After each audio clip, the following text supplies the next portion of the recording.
దిగువ మధ్య తరగతి వాళ్ళకి ఇబ్బంది చేయాలనేది ఎట్రా కానీ ప్రభుత్వం యొక్క అభిమతం కాదు, ఆలోచన కాదు. ఎటువంటి పరిస్థితుల్లో అది చేయరు. కానీ నా అంతటి నేను ఇల్లు కట్టుకోవడానికి నాకు ఇండివిజువల్గా నా అంతటి నేను రాత్రి ఇల్లు కట్టుకోలేదు. ఫస్ట్ మున్సిపాలిటీ పర్మిషన్ కావాలి, హెచ్ఎండిఏ పర్మిషన్ కావాలి. మంచినీటికి సరఫరా కుళాయి వేయాలంటే మీ ప్రభుత్వ విభాగంలో కుళాయి వేయాలి. నాకు కరెంటు కావాలంటే నీ ప్రభుత్వానికి సంబంధించిన కరెంటు విభాగం నాకు కరెంట్ ఇవ్వాలి. నాకు అప్రోచ్ రోడ్డు కావాలంటే మీ వాటర్ రోడ్డు వేయాలి. అన్ని కాగితాలు దస్తావేజులు చూసుకుని అది లీగల్ అంటేనే బ్యాంక్ వాడు నాకు లోన్ ఇస్తాడు. నాకు బ్యాంక్ వాడు లోన్ ఇచ్చాడు. ఎవడు బాధ్యత రహితంగా ప్రవర్తించాడు, నేనా మీరా? నేను కరెంట్ ఇచ్చే ముంగట్నే ఇది చెరువులోకి సిమెంట్ కరెంట్ రాకూడదు, మనం ఎందుకు పెట్టినాం? ఆయన మీద చెరువులు కరెంట్ ఆయన మీద తీసుకోవాలి కదా, రోడ్ వేసిన ఆయన మీద తీసుకోవాలి కదా. ఒక రోడ్డు మీద ఇప్పుడు ఒకటేసారి బొమ్మంటే ఎట్లా పోతారు? నేను పెట్టుకుని సంకలా పెట్టుకుని పోలేరు కదా. కొద్దిగా టైం ఇవ్వండి. వాళ్ళ మీద కూడా చర్యలు ఉండాలి. పబ్లిక్ని ఇబ్బంది పెట్టడం కాదు, పబ్లిక్ ఇబ్బంది పడుతున్నారు, వాళ్ళ కష్టం మీద వాళ్ళు పడతారు. తర్వాత ముందు వాళ్ళ మీద కూడా చర్యలు ఉండాలి. ఎగ్జిక్యూటివ్ ఫెయిల్ అయిందంటున్నారా మీరు? అది ఎగ్జిక్యూటివ్ లెజిస్లేటివ్ కాదు, కంబైన్డ్గా దే బోత్ రెస్పాన్సిబుల్. అండ్ ఈ విషయం లోపల జ్యుడిషియరీ జోక్యం చేసుకోకపోతే జ్యుడిషియరీ కూడా ఫెయిల్ అయినట్టే. ఖచ్చితంగా ఇల్లు కూల్చకూడదు ఆ జరిగే వరకు అని చెప్పి స్టే ఇవ్వాల్సిన అవసరం జ్యుడిషియరీ మీద ఉంది. కానీ జ్యుడిషియరీ పట్టించుకోవట్లేదు. ప్రజలది తప్పు కాదు దినేష్ గారు, ప్రజలు తప్పు కాదు. పర్మిషన్ మీరు ఇచ్చినప్పుడు నేను కట్టుకునే హక్కు నాకుంది. నేను మీకు అప్లై చేశా దీనికి అన్ని రకాల పర్మిషన్స్ ఇవ్వండి అని. దానికి అవకాశం లేకపోతే మీరు పర్మిషన్స్ ఇవ్వకపోతే నేను అక్కడ కట్టుకోను. మీరు పర్మిషన్ ఇవ్వకుండా నేను కట్టుకుంటే నాది తప్పు. మీరు పర్మిషన్స్ ఇచ్చినప్పుడు అన్ని బాధ్యతలు మీవి. Hello everyone, welcome to UPSC radio podcast. ఈరోజు పాడ్కాస్ట్ గెస్ట్ కొంగర గంగాధరరావు గారు. లోక్సత్తా పార్టీ ఎస్టాబ్లిష్ చేసిన తర్వాత లోక్సత్తా పార్టీలో స్టేట్ ఎగ్జిక్యూటివ్ మెంబర్గా వెళ్ళి, అలాగే లోక్సత్తా టైమ్స్కి ఎడిటర్గా పనిచేసి, ఒక పొలిటీషియన్, ఒక ఎథిక్స్ టీచర్గా మారిన జర్నీ తనది. మామూలుగా పొలిటీషియన్స్కి ఎథిక్స్ లేదు అంటుంటాం కదా, కానీ ఒక పొలిటీషియన్ ఎథిక్స్ టీచర్ అయితే ఎలా ఉంటుంది? అండ్ తను టీచ్ చేసే ఎథిక్స్ సొసైటీలో టాప్ మోస్ట్ పొజిషన్లో ఐఏఎస్, ఐపీఎస్ ఎవరైతే ప్రిపేర్ అవుదాం అనుకుంటున్నారో వాళ్ళ కోసం. And he even established GRIAS academy హైదరాబాద్లో. అండ్ ఫిలాసఫీ ఎథిక్స్ 25 ఇయర్స్గా టీచ్ చేస్తున్నారు. ఈ పాడ్కాస్ట్లో మనం సార్తో చాలా విషయాలు మాట్లాడుకోబోతున్నాం. సొసైటీ ఎథిక్స్, ఐఏఎస్ ఆఫీసర్కి ఎథిక్స్ ఎలా ఉండాలి, మీకు నాకు ఎథిక్స్ ఎలా ఉండాలి, ఒక పొలిటీషియన్ ఎందుకంటే పాలిటిక్స్లో పనిచేశారు, అలాగే పొలిటీషియన్స్ దగ్గర ఐఏఎస్ ఆఫీసర్స్గా ఉంటారే వాళ్ళకి కూడా టీచ్ చేసిన ఎక్స్పీరియన్స్ సార్ దగ్గర ఉంది. కాబట్టి సార్ దగ్గర మంచి ఇన్ఫర్మేషన్, నాలెడ్జబుల్ ఇన్ఫర్మేషన్ ఈరోజు మనం ఈ పాడ్కాస్ట్లో డిస్కస్ చేసుకుంటున్నాం. Hello sir, welcome to UPSC radio podcast. Hi Dinesh garu. Sir, నాకు చాలా ఆశ్చర్యం వేస్తుంది. మామూలుగా frankly to say, don't mistake me, you're a politician right? మామూలుగా మీరు ఒక పొలిటీషియన్. పొలిటీషియన్స్కి ఎథిక్స్ తక్కువ అంటారు. Sorry if I say wrong, కానీ ఒక పొలిటీషియన్ అయ్యండి ఎథిక్స్ టీచర్ ఎలా అయ్యారు సార్ మీరు? నేను పొలిటీషియన్ అయ్యి ఎథిక్స్ టీచర్ కాలేదు Dinesh garu. Basically I'm an ethical person. So I join Loksatta party which is suppose to be an ethical party. So ఒక పొలిటీషియన్గా కూడా I led my life ethically. Before becoming a politician also I was leading a life ethically. So it is not that politician నుంచి ethical పర్సన్గా మారాడని కాదు. The very nature of mind is to lead life ethically. మరి అలాంటప్పుడు పాలిటిక్స్లో peoples representation మీ party అప్పుడు పొందింది అనుకుంటున్నారా? Yes, we did. Doctor Jayaprakash Narayan garu ఎమ్మెల్యేగా, కూకట్పల్లి ఎమ్మెల్యేగా he did exemplarily well. And ఆ తర్వాత కూడా మీరు గమనిస్తే కనుక ఏ మంచి రిఫార్మ్స్ రావాలన్నా కూడా Loksatta party was always there in the forefront. ఎప్పటికప్పుడు మన రాష్ట్రాలకు కానీ, తెలుగు రాష్ట్రాలకు కానివ్వండి, దేశానికి కానివ్వండి, ఏ రకమైన పొలిటికల్ రిఫార్మ్స్ కావాలన్నా, అడ్మినిస్ట్రేటివ్ రిఫార్మ్స్ కావాలన్నా కూడా లోక్సత్తా పార్టీ డాక్టర్ జయప్రకాష్ నారాయణ గారి ఆధ్వర్యంలో ముందుండి మరి సలహాలు చెప్తోంది. సార్, లోక్సత్తా పార్టీ అని Jayaprakash Narayana doing very great, have done very great job. ఇప్పటికి ఈ రోజుకి కూడా ఎంతో మంది ఎమ్మెల్యేలకి, ఎంపీలకి, పార్లమెంట్లో కావాల్సిన డిబేట్కి, రీసెర్చ్ అండ్ డెవలప్మెంట్ కూడా జరుగుతుంది. కానీ my question is masses like Congress, ఒక బీజేపీ, ఒక టీఆర్ఎస్, ఒక తెలుగుదేశం, ఒక జనసేన లాగా why it has not succeeded in getting number of seats? ప్రజలకు మంచి చేశారు, బట్ అది ఓటింగ్ విషయంలో ఎందుకు రిఫ్లెక్ట్ కాలేకపోయింది? ఇది నా క్వశ్చన్ కాదు, కొన్ని లక్షల కోట్ల మంది క్వశ్చన్. ఇది బేసికల్లీ ఒక అపోహ మాత్రమే. మాసెస్లోకి లోక్సత్తా పార్టీ వెళ్ళలేదు, ఓన్లీ ఎలీట్గా వెళ్ళింది అనేది ఒక అపోహ మాత్రమే. నిజం చెప్పాలంటే ఎలీట్కి ఎంతగా అర్థమైందో మాసెస్కి కూడా అంత అర్థమైంది. అయితే ఇక్కడ డిఫరెన్స్ ఏంటంటే లోక్సత్తా పార్టీ ఎప్పుడు కూడా ఎమోషన్స్ మీద ఓట్లు తెచ్చుకోవాలనుకోలేదు. Loksatta party always wanted people to understand the things and vote. అయితే ఇక్కడ లోక్సత్తా పార్టీ ఆవిర్భావం తర్వాత 2006లో మొదలైంది. ఆ రోజు నుంచి ఈ రోజు వరకు కూడా ప్రతిసారి ఎలక్షన్స్ అనేవి ఉద్రేకపూరిత వాతావరణంలో, ఎమోషన్స్ ఫీల్డ్ వాతావరణంలో జరుగుతూ రావడం వల్ల అనుకున్నంతగా, అంటే ప్రజలు అనుకున్నంతగా, ప్రజలు గుర్తించేంతగా ఎలక్టోరల్ రిజల్ట్స్ రాలేదు తప్ప ఆ రోజుకి ఈ రోజుకి కూడా లోక్సత్తా పార్టీ దాని స్థానం దానికి ఎప్పుడూ ఉంది. ఓన్లీ ఏంటంటే ఓట్ల రూపేణా అది కన్వర్ట్ కాలేదు. చెప్పాను కదా, ఓట్ల రూపేణా కన్వర్ట్ చేసుకోవడానికి ఎమోషనల్ పాలిటిక్స్ ప్లే చేయాల్సిన అవసరం ఉంటుంది. కానీ అది లోక్సత్తా పార్టీకి విధానం కాదు. దానివల్ల ఓట్ల రూపేణా మనకున్న అభిమానం అనేది కన్వర్ట్ కాలేదు. అది తప్పించి ఈరోజు కూడా లోక్సత్తా పార్టీ అన్న డాక్టర్ జయప్రకాష్ నారాయణ గారు అన్న ప్రతి ఒక్కరు కూడా గౌరవిస్తారు, ఆదరిస్తారు. సార్, చాలామంది యంగ్ ఆస్పిరెంట్స్ పాలిటిక్స్లోకి రావాలి, దేశాన్ని మార్చేయాలి. ఎందుకంటే రోజు బయట వెళ్తూ ఉంటాం, ఎందుకు ఇలా ఉంది, చెత్త ఎందుకు ఇలా వేశారు, ఐఏఎస్ ఆఫీసర్గా పనిచేయట్లేదు, ఐపీఎస్ ఆఫీసర్ అంటే చాలా కాంట్రవర్సీస్, చాలా సొసైటీలో అన్సాటిస్ఫాక్షన్ ఉంది. సో నేను వెళ్ళి పాలిటిక్స్లోకి మార్చాలి అనుకున్న వాళ్ళకి మీరు already you're already experienced politician cum you are giving coaching to IAS officers, I mean aspirants. దాని గురించి నేను మళ్ళీ క్వశ్చన్స్ పెడతాను. సో యూత్ పాలిటిక్స్లోకి రావాలని ఒక ఐడియా ఉంటే అసలు ఐడియా మంచిదా, లేదా ఎందుకు రాబాయి నీకు వెళ్ళి హ్యాపీగా ఏ సాఫ్ట్వేర్ చేసుకోకుండా ఎంఎస్ చదివి అమెరికాకి వెళ్ళిపోకుండా ఎందుకు ఇవన్నీ అంటారా? 2-3 కోణాల్లో ఈ అంశాన్ని స్పృశిద్దాం. మొదటిది ఏంటంటే సమాజాన్ని మార్చాలి అని యూత్ అనుకోవడం. Be the change, whatever change you wants to get in the society, first you be the change అని మహాత్మా గాంధీ గారు అన్నారు. సో మీరు సమాజంలో ఏ మార్పు తీసుకురావాలన్నా కూడా ముందు మీలో మార్పు రావాలి. మీలో మార్పు వచ్చి సమాజంలో మార్పు తీసుకొచ్చే క్రమంలో మీరు ఎన్ని ఒడిదుడుకులు ఎదురైనా, ఎంత వ్యతిరేక వాతావరణం ఏర్పడినా దాన్ని సమర్థవంతంగా ఎదుర్కొనే వ్యక్తిత్వం మీలో ఉన్నప్పుడే మీరు ఈ పని చేయాలి. రెండవది, పాలిటిక్స్లోకి యూత్ రావాలా వద్దా, ఎవరైనా సరే ఫర్ దట్ మ్యాటర్ రావాలా వద్దా. రాజకీయం అనేది ఏదో మనకు సంబంధించని విషయం కాదు, మనల్ని మనం పరిపాలించుకునే అంశం. మరి మనల్ని మనం పరిపాలించుకునే అంశం అయినప్పుడు మనకి సంబంధం లేదు అని మనం ఎలా అంటాం? మన జీవితాలని మనం ఇంకొకళ్ళ చేతుల్లో పెట్టేటప్పుడు వాళ్ళు సరైన వాళ్ళు అవునా కాదా అనే అంశాల పట్ల మనకి ఎంత పట్టు మనకి గ్రహింపు ఉంది. So you have to understand whom you are voting for. దానికి కనీస రాజకీయ పరిజ్ఞానం మీలో ఉండాలి. ఎందుకంటే రాజకీయం అనేది దూరంగా పెట్టినప్పుడు సహజంగా రాజకీయాల్లోకి మనకి నచ్చని వ్యక్తులు వచ్చేస్తారు. ఆ నచ్చని క్యారెక్టర్స్ రావడం వల్ల మనకి రాజకీయాల పట్ల ఏవగింపు కలుగుతుంది తప్పించి, రాజకీయం అనేది అలా చెడిపోవడానికి కారణం మనలో ప్రతి ఒక్కరూ కారణమే. మనం రాజకీయాల్ని సరైన అవగాహన లేక, సరైన దృక్పథంలో చూడక, సరిగ్గా మనము పాల్గొనకపోవడం వల్ల రాజకీయాల్లోకి అందరూ కూడా నెగిటివ్ క్యారెక్టర్స్ ఉన్నవాళ్ళు ఎంటర్ అవుతున్నారు. దానివల్ల ఇంకా మన దేశం చెడిపోతుంది. సార్, మీరు అన్నట్టు పీపుల్కి అవేర్నెస్ లేకపోవడం వల్ల రాంగ్ లీడర్స్ని ఎన్నుకుంటున్నారు, లేకపోతే కరప్టెడ్ పీపులే పొలిటీషియన్స్గా మారుతున్నారో, లేదా పాలిటిక్స్కి వెళ్ళిన తర్వాత కరప్ట్ అవుతున్నారో తెలియదు. ఎందుకంటే పార్లమెంటులోనే ఇన్ లోక్సభ ఇట్ సెల్ఫ్ మనకు ఎఫ్డిఆర్ ఇచ్చిన రిపోర్ట్స్ కానీ, లేకపోతే అసోసియేషన్ ఆఫ్ డెమోక్రటిక్ రిఫార్మ్స్ ఇచ్చిన రిపోర్ట్స్ కానీ 40% of the politicians, in fact is more than 40% అనుకోవచ్చు, are corrupted. So do you think, అంటే పాలిటిక్స్లోకి రావాలి అంటే డూ యూ థింక్ ఏదైనా ఒక టెస్ట్ కానీ, ఇప్పుడు top most job in India IAS IPS, అది చదవాలంటే years we have to spend time.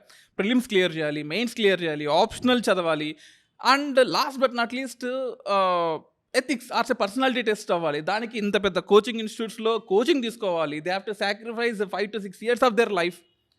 కానీ ఒక పొలిటీషియన్, ఒక ఎమ్మెల్యే గానో ఒక ఎంపీ గానో వెళ్ళాలంటే ఏ టెస్ట్ లేదు. ఎందుకు సార్? ఒక ఎగ్జిక్యూటివ్కి మాత్రం ఇన్ని టెస్టులు ఉండాలి. ఒక జ్యుడిషియరీకి, ఒక సుప్రీంకోర్టు జడ్జ్ అవ్వాలంటేనో, హైకోర్టు జడ్జ్ అవ్వాలంటేనో, అంతెందుకు ఒక జ్యుడిషియల్ ఆఫీసర్ అవ్వాలంటేనో ఎన్నో టెస్టులు ఉంటాయి. కానీ లెజిస్లేటివ్కి ఏమవుద్దా? సో ఎగ్జిక్యూటివ్, లెజిస్లేటివ్, జ్యుడిషియరీ 3 సమానం అన్నప్పుడు ఇద్దరికేమో టెస్టులు పెట్టి తీసుకుంటున్నాం, ఒకరికేమో ఏ టెస్ట్ లేకుండా తీసుకుంటున్నాం. ఆ టెస్ట్ ఏదో ప్రజల మీద ప్రయోగిస్తున్నాం. వాడు మంచోడా చెడ్డాడా మీరే తెలుసుకుని 5 ఏళ్ళ తర్వాత అయిపోయింది. సో డూ యూ థింక్ పొలిటీషియన్స్కి ఏదైనా టెస్ట్ ఉండాలంటారా? మనం రాజకీయ నాయకుల్లో ఉన్న అవినీతికి పరిమితమై మాట్లాడినప్పుడు మీరు మీ ఉద్దేశం ప్రకారం హైలీ ఎడ్యుకేటెడ్ పీపుల్ కరప్ట్ కాదేనా? కరప్షన్ అనే దానికి ఎడ్యుకేషన్కి సంబంధం లేదు. It all depends upon their personality, వ్యక్తిత్వం మీద. ఇకపోతే మనం ఎగ్జిక్యూటివ్గా ఎన్నుకునేటప్పుడు, జ్యుడిషియరీగా ఎన్నుకునేటప్పుడు మనం పరీక్షలు పెడుతున్నాం అంటున్నాం కదా. ప్రజాస్వామ్య దేశంలో, డెమోక్రసీ లోపల ఒక పొలిటీషియన్కి బిగ్గెస్ట్ పరీక్ష ఏంటయ్యా అంటే ప్రజల విశ్వాసాన్ని చూరగొనడం. ఇక్కడ ప్రజలు అవగాహన లేక కరప్ట్ పీపుల్ని ఎన్నుకోవడం అనేది కాదు. ప్రజలకు అవగాహన ఉంది, కానీ వాళ్ళలో ఉదాసీనత ఉంది. సమాజంలో విపరీతంగా పెచ్చుమీరిన అవినీతి వల్ల ఏ రకమైన అవినీతి రాజకీయ నాయకుడినైనా యాక్సెప్ట్ చేసే స్థితికి సమాజం దిగజారింది. దానిలో నుంచి మనం బయటపడాలి. బయటపడితే తప్ప సరైన రాజకీయ నాయకుల్ని మన ప్రజాప్రతినిధులుగా ఎన్నుకుంటే తప్ప మన సమాజం బాగుపడదు. సో ఇట్ ఈజ్ ఎట్లాంటిదంటే ఒకటి రెండో దాన్ని కిందకి లాగేస్తుంది అనమాట. సమాజం అవినీతిమయమైపోయి పరిపాలనని అవినీతిమయం చేస్తుంది, పరిపాలన అవినీతిమయమైపోయి సమాజాన్ని అవినీతి పాలు చేస్తుంది. సో ఈ రెండు బాగుపడాలంటే ఎక్కడో ఒక చోట మొదలు కావాలి. అది మొదలు పెట్టగలిగింది యువత మాత్రమే. సో యువత ఈ విషయాల్లో స్పష్టమైన అవగాహనతోటి, పట్టుదలతోటి ముందుకు వస్తే ఖచ్చితంగా సమాజంలో మార్పు అనేది రావడం మొదలవుతుంది. సార్ మీరు అన్నట్టు యువత అన్నారు, at the same time politics అన్నారు. ఈ రెండింటి లింక్ చేస్తాను నేను. ఫర్ ఎగ్జాంపుల్ ఆంధ్రప్రదేశ్లో ఎప్పుడూ కని విని ఎరగని ఒక మెజారిటీ, ఇన్ఫ్యాక్ట్ టీడీపీ అని నేను చెప్పను, టీడీపీకి వచ్చింది. బట్ జనసేన పార్టీకి తీసుకున్నట్లయితే 100% మెజారిటీ. అంటే జస్ట్ బికాజ్ యూత్, అది మనం టీవీలో చూసినా, సోషల్ మీడియాలో చూసినా, లేకపోతే పేపర్స్లో చూసినా యూత్ ఎక్కువ అట్రాక్ట్ అయ్యారు జనసేన పార్టీకి. అఫ్ కోర్స్ పెద్దవాళ్ళు ఉన్నారు, ముసలి వాళ్ళు ఉన్నారు, అన్ని రకాల ఏజ్ వాళ్ళు ఉన్నారు. బట్ యూత్ పక్కగా అట్రాక్ట్ అయ్యారు జనసేన పార్టీకి. అంటే యూత్ పార్టిసిపేట్ చేస్తే 100% రిజల్ట్ ఉంటుంది. అంటే can I say it is been proved? Sorry to say, youth attract అయ్యారు అంటే అంటే నేను ఇక్కడ జనసేన పార్టీకి అట్రాక్ట్ అయిన యువత గురించి మాత్రమే మాట్లాడటం లేదు. యువతలో ఈ ఎన్నికల ప్రక్రియలో పాల్గొంటున్న సందర్భంలో అటు యువతలో కానీ లేదు ఇటు పెద్దవాళ్ళలో కానీ ఎవరైనా కూడా ఎమోషన్స్కి అటాచ్ అయ్యి ఓటు వేస్తున్న పరిస్థితి ఎక్కువగా కనపడుతుంది. ఆలోచనతోటి ఓటు వేసిన పరిస్థితి ఎక్కువగా లేదు. సో ఎప్పుడైతే ప్రజలు యూత్ ఆలోచనతో కూడుకుని ఓటేస్తారు, జనసేనకి ఓటేనేయండి, తెలుగుదేశం పార్టీకి ఓటేనేయండి, లేదా వైఎస్ఆర్సీపీకి ఓటేనేయండి ఆంధ్రాలో, లేదంటారా తెలంగాణలో ఉన్న కాంగ్రెస్ పార్టీ, భారతీయ జనతా పార్టీ, లేదా భారతీయ రాష్ట్ర సమితి పార్టీ కానివ్వండి, లేదా ఇతరత్ర ఏ పార్టీలు అయినా సరే దేనికి ఓట్లు వేసినా కూడా ప్రజలు కానీ యువత కానీ ఆలోచనతో కూడుకుని ఓట్లు వేసే పరిస్థితి వచ్చినప్పుడు మాత్రమే మనము ఆశాజనకంగా పరిస్థితి మారుతుంది. అప్పటి వరకు ఒక పేరుకు మాత్రమే పరిపాలకులు మారతారు తప్పించి పరిపాలనలో పెద్దగా మార్పు అనేది ఉండదన్నమాట. సార్ ఇప్పటివరకు మనం లెజిస్లేటివ్లో ఎడ్యుకేషన్ అనేది ఉండాలా లేదా అనేది మాట్లాడుకుంటే, ఎమ్మెల్యే కావచ్చు, ఎంపీ కావచ్చు, తను ఒక రిప్రజెంటేటివ్ అవ్వాలంటే ఎడ్యుకేషన్ ఉండాల్సిన అవసరం లేదని మీరు అంటున్నారు. ఎందుకంటే ఉండాల్సిన అవసరం లేదని నేను అనట్లా. Education is not the only criteria. Exactly. అంటే అవినీతి అంశంలో చూసినప్పుడు education is not the only criteria. Otherwise knowledge అనేది ఎప్పుడు కూడా ఉపయోగకరంగా ఉంటుంది. కానీ ఇప్పుడు మీరు ఒకటి గమనించండి sir, legislative, executive, I'm not talking about judiciary for time being. Executive అంటే ఐఏఎస్ ఆఫీసర్లు, ఐపీఎస్ ఆఫీసర్లు, ఐఆర్ఎస్, ఐఎఫ్ఎస్, చాలా సర్వీసెస్ ఉన్నాయి. వీళ్ళే దేశాన్ని ముందుకు నడిపిస్తున్నారు. ఇన్ఫ్యాక్ట్ పొలిటీషియన్స్కి తెలియని నాలెడ్జ్ కావచ్చు, రీసెర్చ్ అండ్ డెవలప్మెంట్, సర్వేలు ఇవన్నీ చేస్తున్నారు. ఈ ఐఏఎస్, ఐపీఎస్ ఎగ్జామ్ ప్రిపేర్ అవ్వాలంటే there is whole lot of process. Prelims, mains, interview, personality test, దాని తర్వాత జరిగే చెకప్స్, దాని తర్వాత ఐఏఎస్ ఆఫీసర్లు అయ్యి మన ధృవ సినిమాలో చూపిస్తున్నట్టు ముస్సూరికి వెళ్ళినా కూడా అక్కడ టెస్టులు, ఐపీఎస్ అయ్యి హైదరాబాద్కి వచ్చిన ఇక్కడ టెస్టులు, ఇన్ని టెస్టులు జరిగిన తర్వాత మళ్ళీ ఫీల్డ్లోకి వెళ్ళడం. ఈ మొత్తం ప్రాసెస్లో ఒక యంగ్ ఆస్పిరెంట్ హైదరాబాద్లో అశోక్ నగర్కి వస్తున్నాడు, లేదా ఆర్టీసీ క్రాస్ రోడ్కి వస్తున్నాడు, వాడికి మీరు ఏం చెప్తారు? వాడు ఏ ఇంటెన్షన్తో ఇక్కడికి రావాలి? జస్ట్ కొంతమంది ఉంటారన్నమాట, నేను ఐఏఎస్ అయిపోవాలి, నా పక్కన నా గల్లీలో నేను ఏంటో చూపించుకోవాలి, నాకు వాడితో గొడవ అయింది, నేను పోలీస్ అయిపోవాలి, నేను ఐపీఎస్ అయిపోవాలి అంటుంటారు. సో ఇలాంటి వాళ్ళు ఉన్నారు. దేశాన్ని మార్చేయాలి, ఎంత కష్టమైన సరే దేశాన్ని మార్చాలి అంటుంటారు. సో యూత్ ఈ ఎగ్జామ్ ప్రిపేర్ అవ్వడానికి ఈ అశోక్ నగర్కి వచ్చే ముందు వాళ్ళకి ఏం చెప్తారు? ఇక్కడ ఎవరికో నిరూపించుకోవడానికి మీరు ఐఏఎస్ కావాల్సిన పని లేదు, ఐపీఎస్ కావాల్సిన పని లేదు, అశోక్ నగర్కి అంతకన్నా రావాల్సిన పని లేదు. కేవలం మీరు మీ జీవితంలో ఏదైనా సాధించాలి అనుకున్నప్పుడు, సమాజానికి ఏదైనా చేయాలి అనుకున్నప్పుడు, అలా చేయడానికి ఎక్కువ అవకాశాలు ఉన్న సర్వీసెస్ ఏమైనా ఉన్నాయంటే అవి సివిల్ సర్వీసెస్.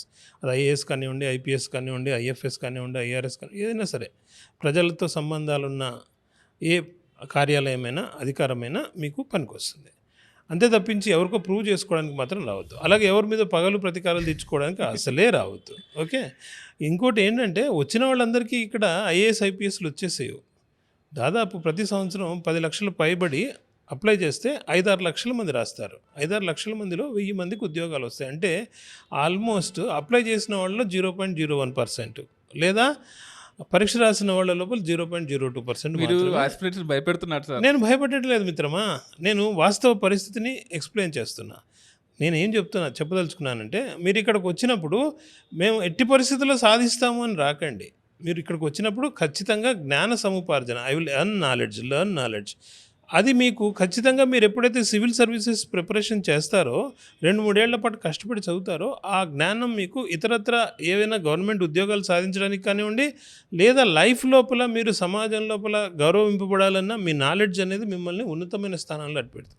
సో గవర్నమెంట్ ఉద్యోగం పొందడం, ఐఏఎస్ ఐపీఎస్ లేదా ఇతరత్ర ఏమైనా సర్వీస్లో పొందడం అనేది ఒక బై ప్రొడక్ట్గా మాత్రమే పెట్టుకోండి. When you are coming to Hyderabad, that too Ashok Nagar to prepare for civil services exam, మీరు ఇక్కడ యు ఆర్ గెయినింగ్ నాలెడ్జ్.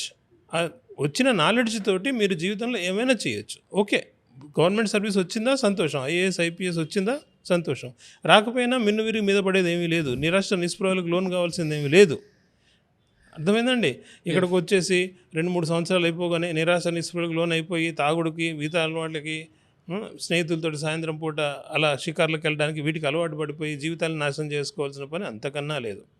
ఒక 3-4 ఏళ్ల పాటు స్థిరంగా 2 ఏళ్ల పాటు చక్కగా ప్రిపేర్ అయ్యి ఆ తర్వాత ఒక 2-3 ఏళ్ల పాటు వస్తే మొదటి అటెంప్ట్లోనే వస్తే మరీ సంతోషం, లేదంటే ఇంకో 2-3 మొత్తం మీద 2-3 అటెంప్ట్లు ఇచ్చి 4-5 ఏళ్ల పాటు సివిల్ సర్వీసెస్ ప్రిపరేషన్లో మీరుండి ఆ తర్వాత మీరు ఏ లైఫ్లో ఏ దారిలో ప్రయాణం చేయాలన్నా కూడా ఈ ప్రిపరేషన్ అనేది, ఈ నాలెడ్జ్ అనేది మీకు చాలా ఉపయోగపడుతుంది.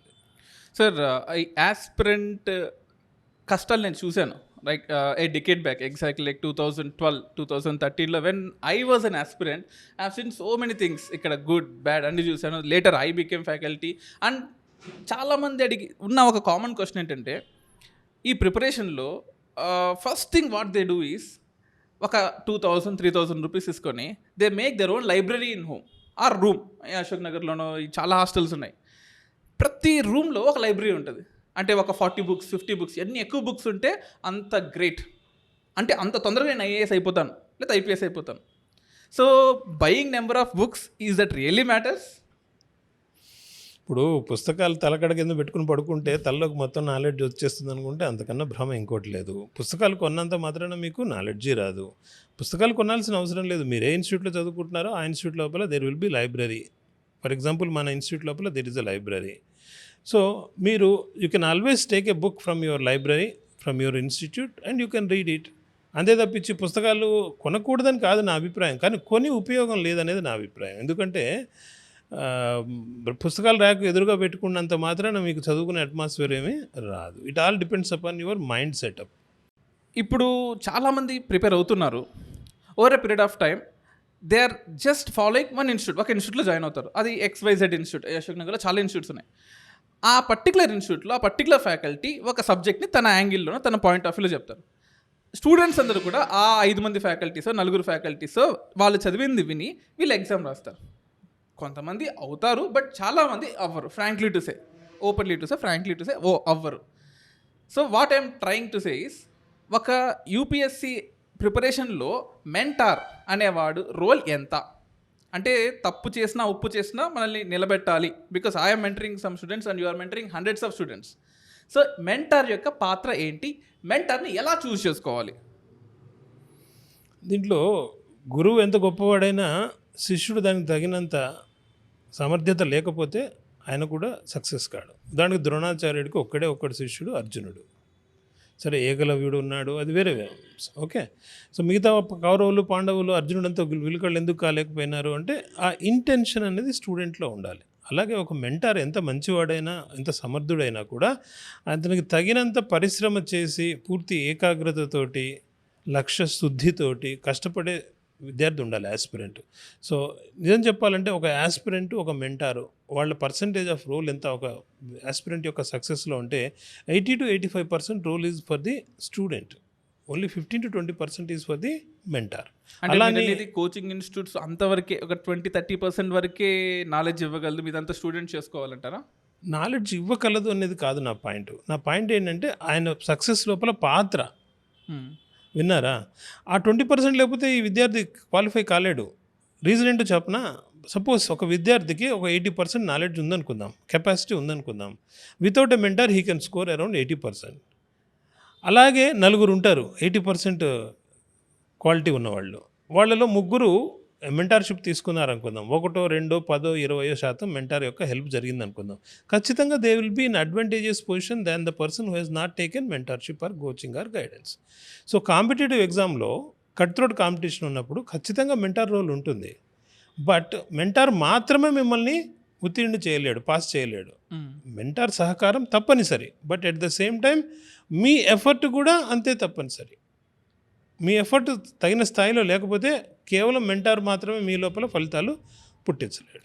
సార్ నేను మీకు ఒక స్టేట్మెంట్ చెప్తాను. ఇది ఫార్చ్యూన్ ఇండియా వెబ్సైట్లో మన పాత ఆర్బీఐ గవర్నర్ దువ్వూరి సుబ్బారావు గారు ఇచ్చిన స్టేట్మెంట్.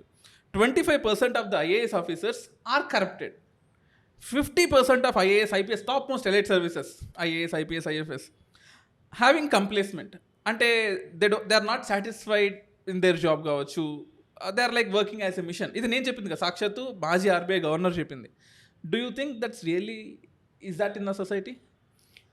దువ్వూరి సుబ్బారావు గారు కాస్త గౌరవంగా మాట్లాడాలని ఆ పర్సంటేజ్ చెప్పుండొచ్చు. నేను దాన్ని విభేదించను. సమాజానికి రెప్లికానే ఎగ్జిక్యూటివ్. సమాజంలో ఎంత అవినీతి ఉందో అంత అవినీతి ఐఏఎస్ ఐపీఎస్ ఆఫీసర్స్లో ఉంటుంది. సమాజంలో ఎంత కాంప్లసెన్సీ అంటే ఉదాసీనత ఎంత ఉందో అంత ఐఏఎస్ ఐపీఎస్ ఆఫీసర్స్లో ఉంటుంది. సమాజంలో అప్రైట్నెస్ ఎంత ఉంటుందో అంత ఐఏఎస్ ఐపీఎస్ ఆఫీసర్స్లో ఉంటుంది. అంటే ఇక్కడ reflection of society. Exactly. Politician ఎక్కడి నుంచి వస్తున్నారు? వాళ్ళు ఏం ఆకాశం నుంచి ఊడిపడట్లేదుగా, ఈ సమాజంలోంచే వస్తున్నారు. మరి ఎథిక్స్ నేర్చుకుంటున్నారు, they are learning history, geography, current affairs, good bad అని నేర్చుకుని వెళ్తున్నారు కదా అక్కడికి. ఎవరు చదువుకోవట్లా? చిన్నప్పటి నుంచి స్కూల్ లోపల టీచర్స్ మంచిగా చెప్తున్నారుగా మీకు. చదవని వాళ్ళు ఎవరు లేదు. చదువుకోకుండా ఉన్నా కూడా కుటుంబం కూడా విలువలు నేర్పిస్తోందిగా. మరి సమాజంలో ఇంత అవినీతి ఎందుకు పెచ్చరిల్తోంది? నేను చెప్పింది elite services. Elite from where are they coming? Ashok నగర్లో, గాంధీనగర్లో, ఈ ఆర్టీసీ క్రాస్ రోడ్స్లో ఉన్న ఏ ఇన్స్టిట్యూట్ అయినా కానీ న్యాయం చేయట్లేదు అంటారు. ఎందుకంటే న్యాయం చేస్తే మరి వాడు కరెక్ట్ ఎందుకు అవుతున్నాడు? Again it depends upon the psyche of the aspirant, psyche of the successful student. అందులో నేను చెప్పను, కొంతమంది they are getting move towards corruption. అంటే గురువుగా మీరు ఫెయిల్ అయ్యారా? గురువుగా నేను ఫెయిల్ అయ్యానా అంటే ఇక్కడ ఏమొస్తుందంటే వాళ్ళతో నాకున్న ఇంటరాక్షన్ లెవెల్ ఎంత, వాళ్ళ మీద నాకున్న పరిధి ఎంత. సో వాళ్ళది వ్యాస్ట్ పరిధి. ఒకసారి ఇక్కడ కోచింగ్ తీసుకుని వెళ్ళిన తర్వాత, కోచింగ్ తీసుకునేటప్పుడే కొన్ని గంటల పాటే మాతో పాటు ఉంటారు. కోచింగ్ తీసుకుని suppose they are successful in life, ఏదో ఐఏఎస్ ఐపీఎస్ ఏదో కోవిటెడ్ సర్వీస్ వచ్చింది, వాళ్ళ పరిధి చాలా విస్తృతమైనది. They are no more interacting with me. Man changes every day, ప్రతిక్షణం మారుతూ ఉంటాడు. అంటే వాళ్ళ పరిస్థితుల దృష్ట్యా మారిపోతే then what is the purpose of ethics, morals, అంటే ఈ యాటిట్యూడ్, యాప్టిట్యూడ్ ఇవన్నీ నేర్చుకుంటున్నారు కదా సార్, ముస్సోరికెళ్ళి నేర్చుకుంటున్నారు. Sir my question is very simple. నేను, మీరు కరప్ట్ అవ్వచ్చు, లేకపోతే సొసైటీలో ఎవరైనా కరప్ట్ అవ్వచ్చు. And IAS officer should not be corrupted because he is that much elite in our service. తనకి ఇచ్చిన ట్రైనింగ్ కొన్ని కోట్లు ఖర్చు పెడతారు తన ట్రైనింగ్ కోసమో, లేకపోతే తను కష్టపడి 5 years 10 years పడుతుందా ఐఏఎస్ అవ్వడానికి? 5 years పెట్టిన వాళ్ళు ఉన్నారు. అఫ్కోర్స్ సింగిల్ అటెంప్ట్లో క్లియర్ చేసిన వాళ్ళు ఉన్నారు, డిగ్రీ ఇంటర్మీడియట్ చదువుకున్న వాళ్ళు. సో ఇంత కష్టపడ్డ తర్వాత ఒక పొలిటీషియన్ మాట విని ఎందుకు తప్పు చేస్తున్నాడు? అది ఇప్పుడు ఒక ఐఏఎస్ ఆఫీసర్ కానీ లేదా ఒక గవర్నమెంట్ అఫీషియల్ కానీ కరప్ట్ కాకూడదు, అవినీతిపరుడు కాకూడదు అనేది మన ఆశావహ దృక్పథం. వాళ్ళకి ఎథిక్స్లో కానీ దేంట్లో అయినా మనము గైడెన్స్ ఇస్తున్నామంటే, కోచింగ్ ఇస్తున్నాము అంటే, వాళ్ళకి మెంటారింగ్ చేస్తున్నాము అంటే అది కూడా ఒక ఆశతోటి భవిష్యత్తులో వీళ్ళు చెడు చేయకూడదు అని మన ప్రయత్నం. అది మానవ ప్రయత్నం ఎప్పుడూ మంచి వైపే ఉంటుంది. అంటే ఫలితం టీచ్ చేయలేదు అని కాదు. ఇప్పుడు మనం చెప్పింది అవతల వాడు గ్రహించే శక్తి కూడా ఉండాలి కదా. ఇప్పుడు ఎలా ఉంటుందంటే, మనం పాత్రలో నీళ్లు పోస్తాం, అది తీసుకునే పాత్రను బట్టి దాని గుణం మారుతుంది, నీళ్ళ గుణం. అలాగే ప్రతి వ్యక్తికి మనం మంచిగా చెప్తాం, ఎథిక్స్ గురించే చెప్తాం.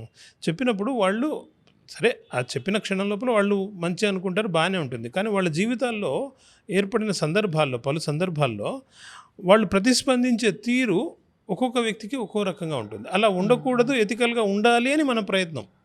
మన సివిల్ సర్వీసెస్ కోచింగ్లో, మన పేపర్ కరికులం డిజైనింగ్లో కూడా మన ప్రయత్నం ఏంటి అంటే, వీళ్ళు రేపొద్దున భవిష్యత్తు లోపల ప్రభుత్వ అధికారులుగా మారినప్పుడు అనెథికల్గా బిహేవ్ చేయకూడదు, అవినీతి పరులుగా మారకూడదు అనే ఉద్దేశం కొద్దీ కరికులం లోపల ఎథిక్స్ అనేది ప్రవేశపెట్టబడింది.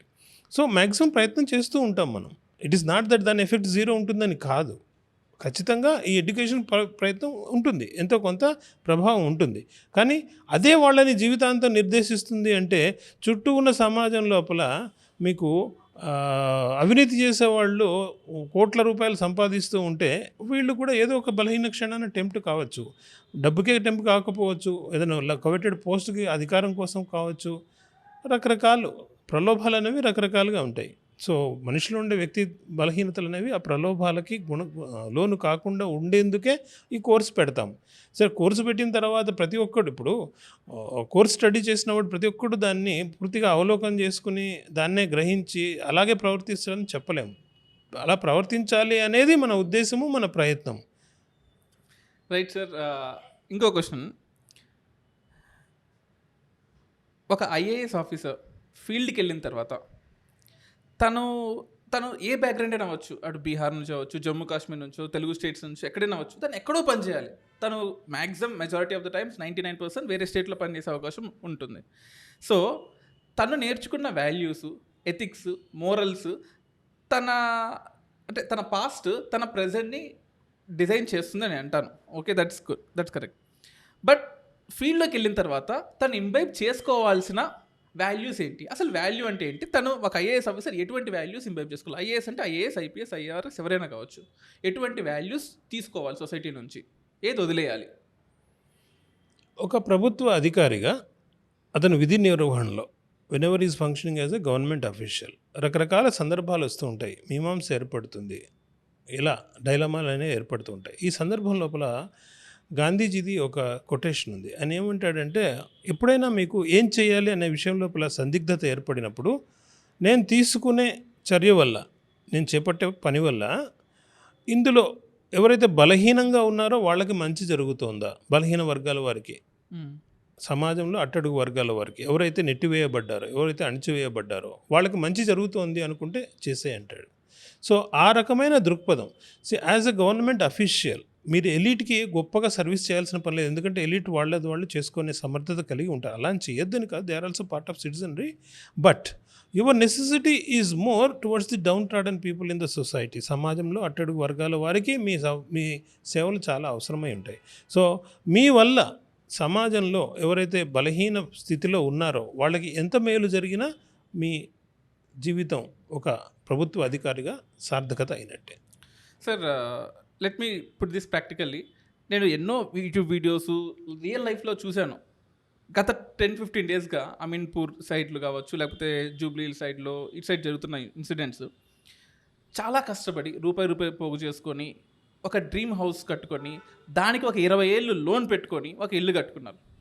నాకు అన్ని పర్మిషన్స్ వచ్చాయి. జిహెచ్ఎంసీ పర్మిషన్ వచ్చింది, హెచ్ఎండిఏ అప్రూవ్డ్ లేఅవుట్ పర్మిషన్ వచ్చింది, మున్సిపాలిటీ అయితే మున్సిపాలిటీ పర్మిషన్ ఇచ్చారు, ఎలక్ట్రిసిటీ డిపార్ట్మెంట్ నాకు కరెంట్ ఇస్తుంది, మున్సిపాలిటీ వాళ్ళు వాటర్ ఇస్తున్నారు, అండ్ నేను ఫైన్స్ కడుతున్నాను, పెనాల్టీస్ కడుతున్నాను, ట్యాక్స్ కడుతున్నాను, registration charges, top most IAS IPS level కాకపోయినా గ్రూప్ 1 గ్రూప్ 2 ఆఫీసర్ లెవెల్ అన్నీ చెక్ చేసి నా ఇంటికి పర్మిషన్ ఇచ్చినప్పుడు ఇంకొక ఐఏఎస్ ఆఫీసరో ఇంకో గవర్నమెంట్ ఆఫీసరో వచ్చి ఇది ఇల్లీగల్, కూల్ చేసేయండి అన్నప్పుడు తప్పు నాది ఎలా అవుతుంది? ఎయిదర్ ఆ ఐఏఎస్ పర్మిషన్ ఇచ్చిన ఆఫీసర్ది తప్పై ఉండాలి, లేదా గవర్నమెంట్ తప్పై ఉండాలి. నా తప్పు ఉంది ఒప్పుకుంటాను, నాకు తెలియదు, నా తప్పు ఉందని నాకు తెలియదు. సో పర్మిషన్ ఇచ్చిన ఆఫీసర్ది తప్పు అంటే those officers are not having values. అంతేనా? మోరల్స్ లేకనట్టే కదా. అంటే వాట్ ఈస్ ద పర్పస్? ఇక్కడ ఏం జరిగింది సార్? తప్పు ఎక్కడ జరిగింది? ఆఫీసర్దే తప్పు, ఆఫీసర్లదే తప్పు అందరూ అంటున్నారు. సో ఆఫీసర్దే తప్ప? దీంట్లో ఒక చిన్న ఉదాహరణ రీసెంట్గా జరిగింది చెప్తాను మీకు. నార్త్ కొరియా మనం అందరం ఇష్టపడని దేశం. ఎందుకంటే పరిపాలనాకరంగా అక్కడ పరిపాలకుడు చాలా దారుణాలు చేస్తుంటాడు. మొన్న ఈ మధ్య వరదలు వచ్చినాయి. ఆ వరదలకి కారణం కొద్దిమంది అఫీషియల్స్ యొక్క ఉదాసీనత. వెంటనే ఏం చేశాడంటే ఆ అఫీషియల్స్ అందరినీ బంధించి వాళ్ళందరికీ మరణశిక్ష విధించాడు. Oh my God. అంటే అకౌంటబిలిటీ, జవాబుదారీతనం అనే దాన్ని అంత సీరియస్గా తీసుకున్నాడు అతను. మనం ఆ స్థాయిలో లేకపోయినా అది మరీ దారుణం. ఆఫ్ కోర్స్ మనకిక్కడ ప్రభుత్వ కార్యాలయాల్లో అధికారుల లోపల ఎంత స్థాయిలో ఈ ఉదాసీనత, అవినీతి అనేది పెరిగిపోయిందంటే అకౌంటబిలిటీ, జవాబుదారీతనం అనేది లేకుండా పోయింది. ఇప్పుడు ఏదైతే కాంగ్రెస్ ప్రభుత్వం రేవంత్ రెడ్డి చేస్తున్నాడో హైడ్రా పేరుతోటి, ఇది కూడా కొంత విచక్షణ లోపించిందంటుగా అనిపిస్తుంది. ఎందుకంటే మీరు చెప్పినట్టుగా పైసా కూడగట్టుకొని మధ్యతరగతి కుటుంబాలు, మనము భారతీయులం అందరం కూడా ఉండడానికి, నివాసం ఉండడానికి ఎక్కువ ఒక నివాస స్థలం అంటే ఇల్లు ఏర్పరచుకోవడానికి చాలా ప్రాముఖ్యత ఇస్తాం. జీవితాంతం కూడబెట్టుకున్న డబ్బుతోటి ఒక ఇల్లు ఉండాలి అనే ఆలోచన మనది. అలాంటి ఇళ్ళని కూలగొట్టే ముందు వాళ్ళకి ఆల్టర్నేటివ్ ఏదైనా చూపించి కూలగొడితే బాగుండేది. అలా కాకుండా ఒక భయంకరమైన పరిస్థితులు కల్పించి కూలగొట్టడం అనేది కొంతవరకు ఇది విచక్షణ లేకపోవడం అనే నేను భావిస్తున్నాను. ఇకపోతే ఎవరైతే ఈ పరిస్థితులకు కారణమో, ఎవరైతే పర్మిషన్స్ ఇచ్చారో ఈ అధికారులందరినీ కూడా సరైన విచారణ జరిపి వాళ్ళందరినీ శిక్షించి, ముందు వాళ్ళని శిక్షించి ఆ తర్వాత ఈ ప్రజల్ని ఎవరైతే ఇల్లు కూలగొడుతున్నారో ఆ తర్వాత ఇల్లు కూలగొడితే అర్థం ఉంటుంది. అంతే తప్పించి ముందుగా ప్రజల్ని వాళ్ళ ఇల్లు కూలగొట్టి ఆ తర్వాత అధికారుల పట్ల ఏ చర్య తీసుకోకుండా దాన్ని తాత్సారం చేస్తూ ఉండడం అనేది పరిపాలన విధానం కాదు. దీనికి ఒకే ఒక్క రీజను ఏం చెప్తున్నారు అంటే ఎఫ్టీఎల్ లోపల లేదా ట్యాంక్ బెడ్ లోపల, అంటే ఈ చెరువుల లోపల, చెరువుల ప్రదేశాల్లో దాన్ని ఏరియాలో కానీ నేను ఒక అపార్ట్మెంట్కి వెళ్తాను సరే, ఒక సాధారణ మిడిల్ క్లాస్ వాడిని, ఒక 10 లక్షలు 15 లక్షలు దగ్గర క్యాష్ ఉంది, ఇంకో 30 లక్షలు 40 లక్షలు బ్యాంక్కి లోన్ ఇస్తుంది, నేను ఒక 60 lakhsతో ఇల్లు కొనుక్కోవాలి, వెళ్తాను, అపార్ట్మెంట్ చూడడానికి బాగుంది, ఆ లింక్ డాక్యుమెంట్స్ ఏదో చూసుకుంటాను, ఆ లింక్ డాక్యుమెంట్స్ ఎక్కడ అది చెరువు అని ఉండదు, ఎఫ్టీఎల్లో ఉందని చెప్పదు, నేను గవర్నమెంట్ ఆఫీసర్కి వెళ్తే అంత ఓకే పర్మిషన్స్ అంటారు, నేను ఏ బ్యాంకులకు వెళ్తానో లేకపోతే ఇంకేదన్నా ఇన్సూరెన్స్ ఏజెన్సీలకు వెళ్తానో వాళ్ళు నాకు లోన్ ఇస్తారు. మరి తప్పు ఎక్కడ జరిగింది? ఎక్కడో ఒక ఆఫీసర్ తప్పు చేశాడు దీంట్లో. ఎక్కడంటే దినేష్ గారు, ఇలా కూలగొట్టడం అనేది మూర్ఖత్వం, చాలా అన్యాయం.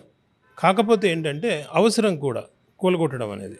ఎందుకంటే కూలగొట్టకపోతే ఏమవుతుంది, చెరువుల్లో నీరు పొలమెరుగు అంటారు, చెరువులోకి నీరు వెళ్ళకపోతే రోడ్లన్నీ బ్లాక్ అయిపోతాయి, వరదలు వస్తాయి, ఇవంతా జరుగుతుంది, అర్బన్ ఫ్లడ్డింగ్ జరుగుతుంది. మరి ఎట్లా? ఒకవైపు చూస్తేనేమో కూలగొట్టాలి, చెరువుల్ని రిస్టోర్ చేయాలి, అర్బన్ ఫ్లడ్డింగ్ని ఆపాలి. రెండో వైపు ఏమో కూలగొడితే ఎంతోమంది, వేలాది మంది నిరాశ్రయులు అవుతున్నారు. వాళ్ళు రూపాయి జీవితాంతం కూడగట్టుకుని పెట్టుకున్న డబ్బు. మరి ఎట్లా? ఇలాంటి సందర్భాల్లో ఏం చేయాలి అంటే వాళ్ళకి ఆల్టర్నేట్గా ఇల్లు కట్టించి ఇది కూలగొట్టాలి. జరగట్లేదు సార్. ఫస్ట్ కట్టించాలి, ముందు గుర్తించాలి. ఇదేదో ఆర్భాటంగా ఇవాళ లేడీకి లేచిందే పరుగు అన్నట్టుగా ఇవాళ హైడ్రా పెట్టేసి ఇవాళ కూలగొట్టాలని మొదలు పెడతాను అంటే దానికన్నా ముందు, హైడ్రా కన్నా ముందు ఆ ఎఫ్టీఎల్ లెవెల్స్ ఇవన్నిట్లో పర్మిషన్స్ ఇచ్చిన అధికారుల్ని శిక్షించే యంత్రాంగం ముందు ఏర్పరిచి, ముందు వాళ్ళని శిక్షించి వీళ్ళకి తగిన ఆల్టర్నేటివ్స్ చూపించి ఆ తర్వాత కూలగొట్టాలి. ఇదేదో ఒక పూట 2 పూటల్లో కూలగొట్టేది కాదు, ఇది నిరంతర ప్రక్రియ జరగాలి. ఇక మీదట కూడా అలాంటివన్నీ గుర్తించి వాటిని పర్మిషన్స్ ఇవ్వకుండా ఆపేసి ఫర్దర్గా డిస్ట్రక్షన్ జరగకుండా ఉన్నదాన్ని సరిచేయడం ఎట్లా? దీంట్లో కేవలం ప్రజల్ని మాత్రమే బాధితుల్ని చేయడం అనేది తప్పు. ఇంకా ప్రజలు కూడా ఏంటి అంటే తక్కువలో వస్తుంది కదా, అందరూ తెలియక కొంటున్నారని నేను అనుకోను. తెలియక కొనేవాళ్ళు ఒక 50-60%, 70% ఉంటారు. కొందరు తెలిసి కూడా కొంటారు, ఏం జరుగుతుందిలే అని. ఇక్కడ ఏం సమస్య వస్తుందంటే దినేష్ గారు, అన్ని గవర్నమెంట్ డిపార్ట్మెంట్లు పర్మిషన్ ఇచ్చిన తర్వాత ఒక సామాన్యుడిగా నేను ఏం ఆలోచన చేస్తాను, బ్యాంకులు లోన్లు ఇస్తున్నాయి అంటే వాటికి అన్ని పర్మిషన్లు ఉన్నాయని. నాకు తెలిసిందేంటి, ఒక హెచ్ఎండిఏ పర్మిషన్ ఉందా లేదా, జిహెచ్ఎంసి పర్మిషన్ ఉందా లేదా, ఇవే కదా నేను చూసేది. ఇవన్నీ చూసి నాకు లోన్లు వస్తున్నాయంటే లీగల్గా లాయర్ దగ్గరికి వెళ్తే దానికి 30 years 32 years ఎన్కంబరెన్స్ చూసి ఓకే దిస్ ఈజ్ గుడ్ అంటేనే బ్యాంకులు లోన్లు ఇస్తున్నాయి. బ్యాంకులు కూడా లోన్లు ఇచ్చిన తరువాత నేను కొంటే నా తప్పేంటి? ఒక సామాన్యుడిగా అక్కడ ఇల్లు కూలగొట్టబడిన వాళ్ళ తరఫున నేను మాట్లాడుతున్నాను, బాధితుడి తరఫున. వాళ్ళు తప్పు కాదు అంటే వాళ్ళకి ఏం చేయాలి? ఇప్పుడు ఏమవుతుంది, వాళ్ళు ఇల్లు పోయినాయి, రెండో పక్కన బ్యాంకులకి ఈఎంఐలు కట్టాలి. సో ఖచ్చితంగా బ్యాంకులకి నోటీసులు ఇవ్వాలి ప్రభుత్వం, ఇందులో మీ తప్పు కూడా ఉంది కాబట్టి you forgo the loss. So ఆ పర్టికులర్ ఈఎంఐ ఎంతైతే ఉంటుందో అది లోన్ ఆపేసేయాలి ఎవరైతే ఇల్లు కోల్పోయారో. ఎప్పటి వరకు? మళ్ళీ వీళ్ళకి ఆల్టర్నేట్ అబౌట్ ఇచ్చే వరకు, మళ్ళీ వీళ్ళకి దానికి తగిన ఈక్వల్ ఇవి ఇచ్చే వరకు. ఎందుకంటే తప్పు వాళ్ళది కాదు, కొనుక్కునే వాళ్ళది కాదు. తప్పు అలాంటప్పుడు ఒక ఇల్లు కట్టుకున్నాను, నేనే కట్టుకున్నాను, ఒక ఆఫీసర్కి, ఒక టాప్ మోస్ట్ ఆఫీసర్కు నేను ట్యాక్స్ కట్టాను, జిహెచ్ఎంసీ రిజిస్ట్రేషన్ ట్యాక్స్ కట్టాను. ఇలా మీకు తెలుసు ఒక ఇల్లు కట్టినప్పుడు ఎన్ని ట్యాక్స్లు కట్టాలో, ఎలక్ట్రిసిటీ కావచ్చు, మంచిగా వాటర్ ట్యాక్స్ కావచ్చు. అట్లీస్ట్ ఈ డబ్బులను నాకు ఇప్పుడు రావాలి కదా. డబ్బులు కాదు, మీకు అర్థం చేసుకోవాల్సింది ఏంటంటే మీరు ఒక 10 లక్షలు కొనుక్కొని ఉంటారు ఇల్లు, ఇవాళ అదే ఇల్లు మీరు కొనాలంటే 50 లక్షలు అవుతుంది. 50 లక్షలు అవుతుంది. బట్ ఇప్పుడు సర్వం కోల్పోయారు కొంతమంది. మీకు ఆల్టర్నేట్గా మీకు ఆ ఇల్లు అక్కడ ఎంత ఎస్ఎఫ్టీ, ఎంత బిల్డప్ ఏరియా ఏముందో అంత ఇంకో చోట ఇవ్వాలి మీకు. అది మీ బాధ్యత, ప్రభుత్వంగా మీ బాధ్యత. ఎందుకంటే మీ ప్రభుత్వ డిపార్ట్మెంట్సే, విభాగాలే పర్మిషన్స్ ఇస్తేనే అక్కడ ఇల్లు కట్టగలిగారు, లోన్లు తీసుకున్నారు, ఇల్లు కొనుక్కున్నారు. ఇక్కడ ప్రభుత్వ అధికారులు అయితే ఎవరిలో తప్పు అయితే ప్రభుత్వ అధికారులను శిక్షించాలి. అక్కడ ఎవరైతే రియల్ ఎస్టేట్ చేసి అక్కడ డెవలప్ చేశారో అతని తప్పైతే, ఎవరి తప్పైతే వాళ్ళది, ఎవరినైనా సరే శిక్షించాలి. శిక్షించిన తర్వాత మాత్రమే వీళ్ళ జోలికి రావాలి. అంతే తప్పించి వీళ్ళు బలహీనులన్నీ వీళ్ళ మీద పడిపోతే పర్థం లేదు. సో హైడ్రా ఇప్పుడు ఎవరి ఇల్లు అయితే కూల్ చేసిందో వాళ్ళందరికీ కాంపన్సేషన్ కాదు కావాల్సింది, సిమిలర్ బిల్డప్ ఏరియాలో ఇంకో హౌస్ కావాలి. ఎగ్జాక్ట్లీ. ఎందుకంటే వాళ్ళు తప్పు లేదు. Because they pay taxes. Yes, not only pay taxes, because they have purchased those houses based on the permissions given by your department, your government.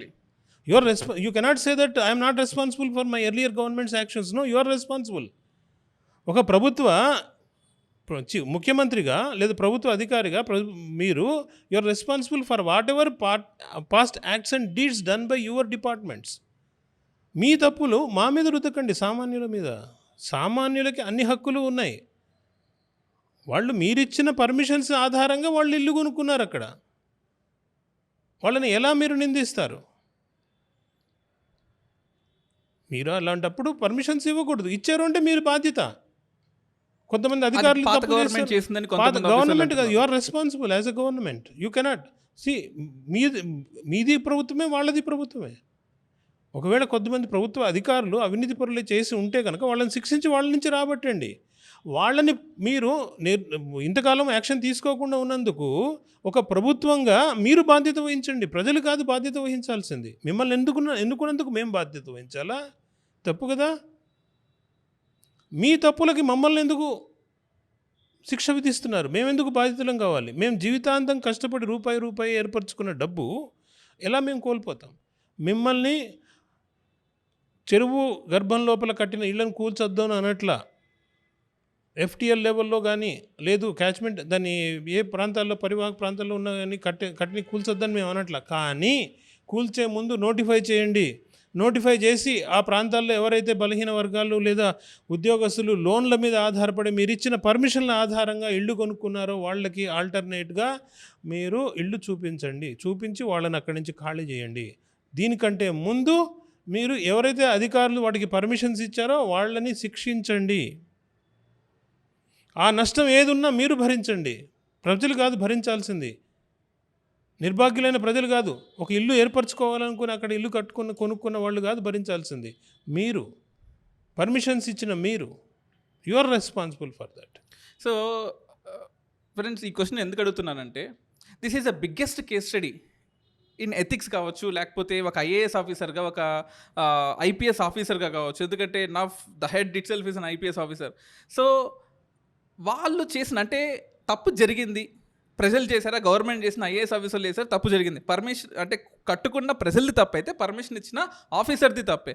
So ఆ ఆఫీసర్ మీద charge తీసుకోకుండా, ఆ ఆఫీసర్ని శిక్షించకుండా డైరెక్ట్గా ఇల్లు కూల్చడం అనేది I think it's an extreme step. ప్రజలది తప్పు కాదు దినేష్ గారు. ఎస్, ప్రజలది తప్పు కాదు. పర్మిషన్ మీరు ఇచ్చినప్పుడు నేను కట్టుకునే హక్కు నాకుంది. నేను మీకు అప్లై చేశా దీనికి అన్ని రకాల పర్మిషన్స్ ఇవ్వండి అని. దానికి అవకాశం లేకపోతే, మీరు పర్మిషన్స్ ఇవ్వకపోతే నేను అక్కడ కట్టుకోను. మీరు పర్మిషన్ ఇవ్వకుండా నేను కట్టుకుంటే నాది తప్పు. మీరు పర్మిషన్స్ ఇచ్చినప్పుడు అన్ని బాధ్యతలు మీవి. ఎస్.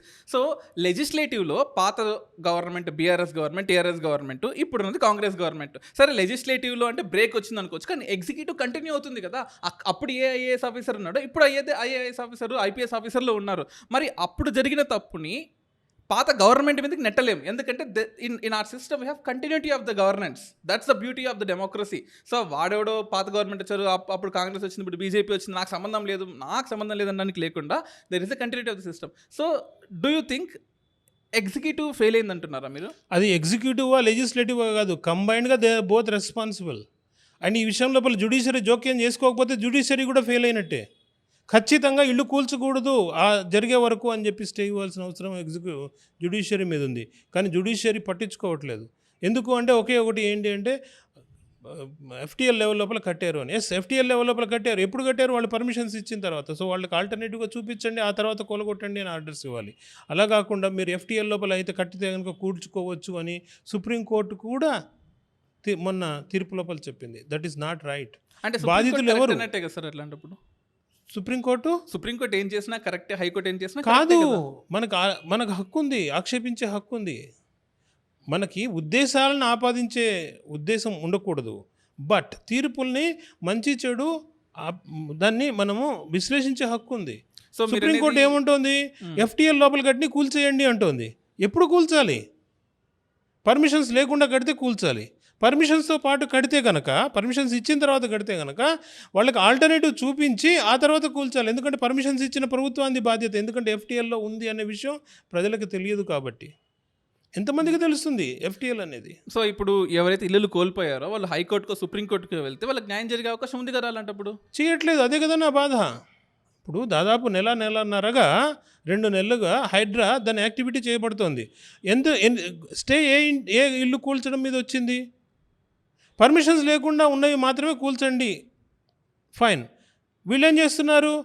పర్మిషన్స్ ఉన్నా కూలుస్తున్నారు. How can they do so? That's a $1 million question. They cannot do so. Permissions ఉన్న వాటిని కూల్చడానికి లేదు. కూల్చొచ్చు ఎప్పుడు? ఆ పర్మిషన్స్ తీసుకుని అక్కడ తెలియకుండా ఇల్లు కట్టుకున్న వాళ్ళకి ఆల్టర్నేటివ్గా మీరు అబౌట్ ప్రొవైడ్ చేసిన తర్వాత, నివాసాలు ప్రొవైడ్ చేసిన తర్వాత కూల్చండి. కూల్చడం తప్పనిసరి. ఎందుకు అంటే అర్బన్ ఫ్లడ్డింగ్ రాకుండా ఉండాలంటే ఖచ్చితంగా చెరువుల్ని పరిరక్షణ జరగాల్సిందే. కానీ చెరువుల పరిరక్షణ at the cost of whom? It should be at the cost of the government. It should be at the cost of the corrupt officials who have given the permissions, not the public who have taken permissions and have constructed their houses earning penny and penny. No. So IAS ఆఫీసర్స్కి లేదా ఇప్పుడు HYDRAA chief అయిన IPS ఆఫీసర్స్కి do you think empathy లేదంటారా? లేదు. రంగనాథ్ గారికి సూటి ప్రశ్న నాది. అయ్యా, పైసా కూడబెట్టుకుని ఇల్లు కట్టుకున్న అభాగ్యుల్ని మీరెందుకు దాడి చేస్తున్నారు? వాళ్ళు బలహీనురనా? ఫాలోయింగ్ రూల్స్ కదా sir. Rules. When you are implementing the rules, you should first punish the culprits. మీరు వీళ్ళు లాభపడిన వాళ్ళు కూడా కాదు, బాధితుల్ని ఇంకా మూలిగే నక్క మీద తాటికాయ పడినట్టుగా ఇంకా మీరు వాళ్ళ జీవితాన్ని నాశనాలు చేస్తున్నారు. వాళ్ళు జీవితాంతం కష్టపడి రూపాయి సంపాదించుకొని కట్టుకున్న ఇల్లు మీరు కూలిస్తే వాళ్ళు ఏం కావాలి? వాళ్ళు పర్మిషన్స్ లేకుండా కట్టారనుకోండి, ఖచ్చితంగా కూల్చండి. కానీ ఒక మధ్యతరగతి నిర్భాగ్యుడు, ఒక పేదవాడు కట్టుకున్న ఇంటిని పర్మిషన్ లేకుండా కడితే కూల్చండి, నో ప్రాబ్లం. పర్మిషన్తో పాటు కడితే మీరు ఎలా కూలుస్తారు? పర్మిషన్ ఇచ్చిన వాళ్ళ తప్పు. పర్మిషన్ ఇచ్చింది ఎవరు? మీ ప్రభుత్వ అధికారులు. So first take action upon them. ఆ తర్వాత ఇల్లు కూల్చే ముందు వాళ్ళకి ఆల్టర్నేటివ్గా ఇంకో చోట నివాస స్థలం ఇల్లు చూపించండి. ఎంత బిల్డప్ ఏరియా వీళ్ళకి ఇక్కడ మీరు కూలగొడుతున్నారో అంత బిల్డప్ ఏరియా అక్కడ కట్టి వాళ్ళకి చూపించి ఇది కూలగొట్టండి. మీ ప్రభుత్వ స్థలాలు ఉన్నది మీరు వేలాలు వేసుకోవడం కాదు, వేలంలో అమ్ముకోవడానికి కాదు. ఇలాంటి తప్పులు ఏమైనా జరిగినప్పుడు వాటికి కాంపెన్సేషన్గా మీరు వాటిల్లో అక్కడ ప్రభుత్వ స్థలాల్లో ఇలాంటి వాళ్ళకి ఇల్లు కట్టించి, మీ తరఫున తప్పు జరిగింది కాబట్టి అంటున్నా. మీ తరఫున తప్పు జరగకపోతే నేను ఈ మాట అనేవాడిని కాదు. సార్, మీరు అన్న విషయంలో ఒక point honesty for the civil servants. 2 విషయాలు సార్. ఒకటి, హానెస్టీ లేకపోవడం వల్ల పర్మిషన్స్ ఇచ్చారు. 2, హానెస్టీ ఐఏఎస్ ఆఫీసర్ ఐపీఎస్ ఆఫీసర్కి ఉంది కాబట్టి కూలుస్తున్నారు. సో హానెస్టీ ఉండడం వల్ల కూల్చట్లేదండి. హానెస్టీ ఉండడం వల్ల కూలుస్తున్నారు అనేది నేను ఎప్పుడు ఒప్పుకుంటాను అంటే, ఎవరి మీద అయితే చర్యలు తీసుకోవాలో వాళ్ళ మీద చర్యలు తీసుకుని, ఎవరైతే బాధితులున్నారో వాళ్ళకి ఆల్టర్నేటివ్గా అబౌట్ చూపించి నివాస స్థలం చూపించి ఆ తర్వాత కూలిస్తే అప్పుడు మీరు ఆనెస్టీగా పనిచేస్తున్నారని నేను చెప్తాను. Honesty is not just not taking bribe. Honesty is doing your service to the utmost satisfaction of the downtrodden people. ఎవరైతే బాధితులు ఉన్నారో వాళ్ళని మరింత బాధితులుగా చేయకండి. వాళ్ళని బలహీనులు ఉన్నారో వాళ్ళ మీద మరింతగా మీ బలాన్ని చూపించకండి. భగవంతుడు మీకు బలాన్ని ఇచ్చింది బలహీనుల మీద మీ పవర్ని చూపించడానికి కాదు, మీ బలాన్ని చూపించడానికి కాదు, బలహీనుల్ని రక్షించడానికి మీ బలం. సో ప్రభుత్వ అధికారిగా మీకు ఫోర్స్ ఉంది అంటే, మీకు పవర్స్ ఉన్నాయి అంటే that should be beneficial to the public, ordinary public. వాళ్ళని హింసించడానికి కాదు. సార్, మీరు ఎంతోమంది ఐఏఎస్ ఆఫీసర్ ఆస్పిరెంట్స్కి ట్రైనింగ్ ఇచ్చారు కదా. ఆల్రెడీ ఇప్పుడు సర్వీస్లో ఉన్న ఈ వర్క్, ఈ పర్టికులర్ హైడ్రా కావచ్చు, లేకపోతే ఇక్కడ జరుగుతున్న విషయాల్లో ఉన్న ఐఏఎస్ ఆఫీసర్స్, ఐపీఎస్ ఆఫీసర్స్ వాళ్ళకి ఎంపతి, యాటిట్యూడ్, హానెస్టీ, ఇలా మోరల్స్, వాల్యూస్, ఎథిక్స్ ఎన్నో ఉన్నాయి కదా సార్, ఎన్నో నేర్పించారు కదా. So somewhere something has been lost. ఎక్కడ ఏది లాస్ అయింది? వీళ్ళు ఎంతసేపు కూడా ఒక సెన్సేషనలిజంకి లోబడి పనులు చేసినప్పుడు ఇలాంటి పరిస్థితులు ఏర్పడతాయి. హైడ్రా అనేది కూలగొట్టడానికి, ప్రజల్లో భయోత్పాతాలు సృష్టించడానికి ఉపయోగపడిందే తప్ప ఎంతమంది నిర్వాసితులకి వాళ్ళు ఆల్టర్నేటివ్ అబౌట్ చూపించారు. It is no way it is going to help them. ఖచ్చితంగా ఎవరు తప్పులు చేశారో వాళ్ళని శిక్షించి వీళ్ళకి ఆల్టర్నేటివ్ చూసినప్పుడే మీరు ఎంపతి మీలో ఉంది అని, ఒక సిన్సియారిటీ మీలో ఉంది అని, ఒక ఆనెస్టీ మీలో ఉంది అని, ఒక ఇంటెగ్రిటీ మీలో ఉంది అని నమ్మడానికి ఆస్కారం ఏర్పడుతుంది. అంతే తప్పించి తెల్లారి లేస్తే 2 నుంచి 3 మొదలు మార్నింగ్ మీరు హైడ్రా మెషిన్స్ తీసుకుని అభాగ్యుల మీద, బలహీనుల మీద మీరు మీ పవర్ని చూపిస్తే అది కేవలం misuse of your power, abuse of your power. Mister Ranganath garu, please note it. It is abuse of your power. Mister Revanth Reddy, if at all you are giving this kind of power to HYDRAA, you and your government are doing heinous crime. ఎందుకంటే మీరు అభాగ్యుల మీద మీ ప్రభావం చూపిస్తున్నారు. వాళ్ళకి alternative చూపించండి ముందు. ఎవరైతే తప్పు చేశారో వాళ్ళని శిక్షించండి ముందు. ఆ తర్వాతే కూల్చివేతలకు పాల్పడండి. మిమ్మల్ని కూల్చివేతలకు వెళ్ళొద్దు అని నేను అనటం లేదు, కూల్చివేతలకు వెళ్ళండి. ఎప్పుడు దానికి ఒక స్టేజ్ ఉంది. First take action on the corrupt officials and then provide them alternative. ఎవరికైతే అక్కడ ఇల్లు కట్టుకుని ఉన్నారో ట్యాంక్ బెడ్లలో కానివ్వండి, ఎక్కడైనా కానివ్వండి, వాళ్ళు FTL లెవెల్ లోపల వాళ్ళకి మీరు you give them alternate living about, then కూల్చడం అనేది తప్పనిసరి. అప్పుడు మీలో చిత్తశుద్ధి ఉంది అని మేము నమ్ముతాం. Sir, this is one of the biggest case study. ఒక ఐఏఎస్ ఆస్పిరెంట్ తన లైఫ్లో తన గోల్ ఏంటంటే ఐఏఎస్ అవ్వాలని. సో తను చూస్తున్న ఈ సిచ్యువేషన్స్ కానీ this is the biggest case study as for I can say. ఒక హానెస్టీకి, ఒక ఐఏఎస్ ఆఫీసర్ యాటిట్యూడ్కి, యాప్టిట్యూడ్కి, తన ఎంపతీకి, ఇవన్నీ ఒక case study. You have been training aspirants to become servants. So ఆ హక్కు మీకు ఉంది కాబట్టే మీరు you have given instructions even to the government and to the IAS officers, even to the aspirants, because they are the future, right? So మీ కోచింగ్లో ఎంతోమంది IAS, IPS ఆఫీసర్లు ఇంకా అవ్వాలని కోరుకుంటూ thank you for this episode sir. Thank you so much. Thank you Dinesh garu. So guys, this is for the day. And చాలా important and interesting విషయాలని తెలుసుకున్నారు కదా. రాజ్యాంగం మనకు కల్పించిన హక్కులు ఏంటి, అలాగే నీకైనా, నాకైనా, ఎవరికైనా సరే we are all equality before law, equal protection of laws. నీకు నాకు ఈక్వల్గా ప్రొటెక్షన్ ఉంది అన్నప్పుడు అటు హైడ్రా విషయంలో గవర్నమెంట్ వాళ్ళని ప్రొటెక్ట్ చేయాలి, అలాగే మాట్లాడే విషయంలో సెక్యులరిజం కావచ్చు, లేకపోతే 2-way 1-way 10-way సెక్యులరిజం అయినా సరే నాకు ఉంది, నీకు ఉంది, అందరికీ ఉంది. సో మీ రైట్స్ని మీరు తెలుసుకోవాలి కాబట్టే I have invited sir to this podcast. And thank you so much. Thank you everyone. Thank you Dinesh గారు.